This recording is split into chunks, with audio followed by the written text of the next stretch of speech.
The next few minutes we're going to be talking about what it takes to create a good recording and edit a good recording using Audition. This is a program that is very widely used throughout the broadcast industry, radio, television, production houses. A lot of people who like to create audio will even use it at home. It's just a good, solid, generally used program that you will find all around the country. Probably all around the world as well. But before we actually get to the hands-on of how to record and edit something with this program, a couple of things that you need to remember about just recording good audio. If you don't have good audio to work with, your editing project is never going to turn out right.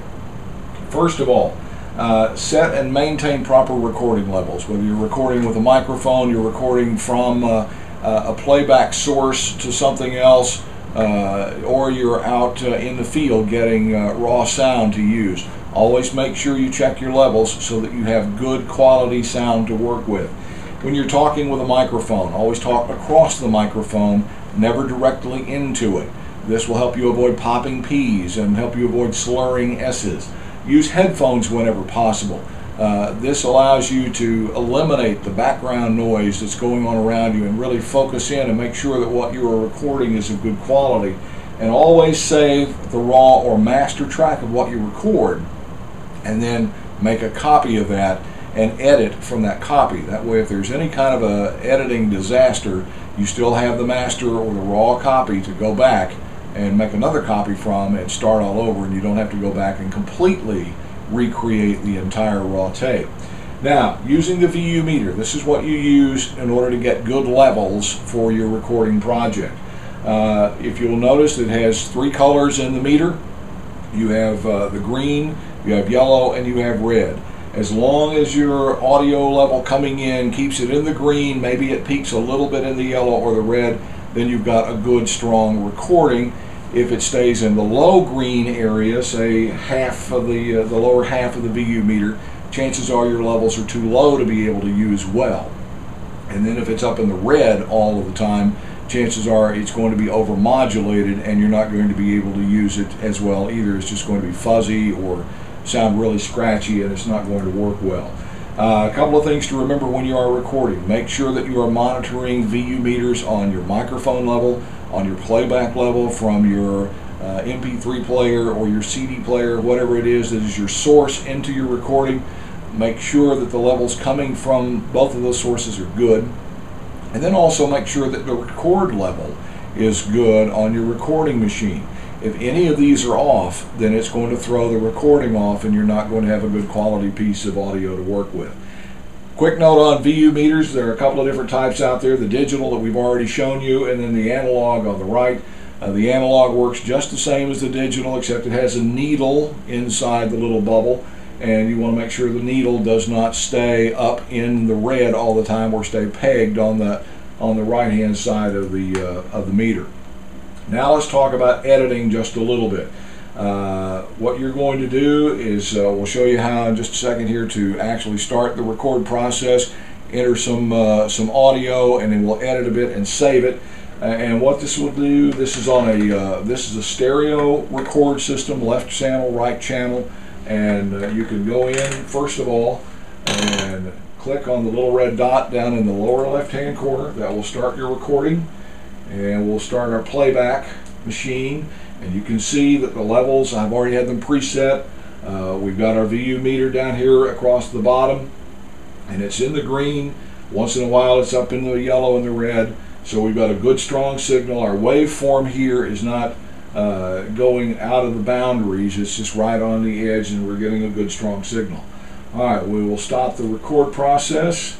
Now we will tell the machine to stop recording. And the next step is to go to File and do a Save As. And from Save As, we're going to tell it that this is Jerry 3. And we have saved our raw piece of audio that's going to be part of our main track. Now, we'll save the step of making the copy, but let's say that I want to shave off this last piece right here, and this piece that's over on the left-hand side is all that I'm going to want to save. Well, I will highlight the piece that I want to take out, go up to the top and find the scissors, click on that, and we have taken that off. Now I want to take off this dead space at the beginning. We'll do the same thing. We'll highlight, go up, and we will click the scissors, and we have taken it off. Now we will go back over and just hit save, and our new piece is saved. Alright, for the sake of expediency, we've created several of these pieces already. Let's go to the multi-track unit now and take a look at how it's going to all lay out. Up here we can put our 2 pieces or 3 pieces of voice track that we want to use. We have a music track that's underneath. Now we're putting in natural sound and other things that we want to put in, and you can create all of these. There are different ways that you can adjust your audio levels in here to make sure that it all balances out. And once you get these all put together and saved, then all you have to do is save it, and you have a good finished product. Now, a couple of things to remember while we are getting into this. You can use the direct method like we just did a moment ago to input audio. You can also bring in playback CDs and DVDs into this. You could have a microphone hooked up and be able to record that. MP3 files can be imported. They will be converted to a WAV file to edit, but you can also save them back as MP3s if you're wanting to send someone an MP3. You can also just directly import WAV files. Now, one other thing to bring in, you want to name and save your raw file always. You want to select, edit, and save individual cuts, and when saving, be sure to save as the first time so that you don't completely overwrite. And let's say you had one long piece of audio and you wanted to take several pieces out. You want to make sure that you do save as so that you don't dump all of the pieces that you cut out. You can always go back then and find the original file and cut the other pieces out. That is the bottom line for editing, and again you will go to the multi-track and create your final piece.